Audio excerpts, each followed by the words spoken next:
what's happening in this community engagement is it's giving UMB the ability to work hand in hand with neighbors, support them in achieving their career and health goals, and giving children a safe place to learn and play. And you saw some of the things here that they're getting to do in the Community Engagement Center.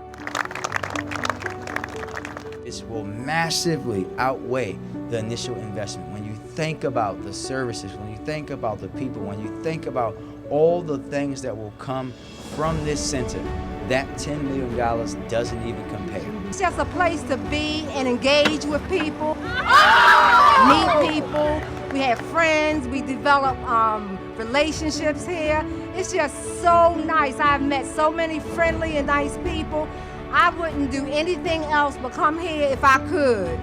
And when I talk about the power of a university engaging with its community, what do you think I talk about? I talk about this center. For the engagement center, I say also, that being that we are an entity in the heart of the city with the city in its heart. And for the sake of the people, may we never, ever lose heart.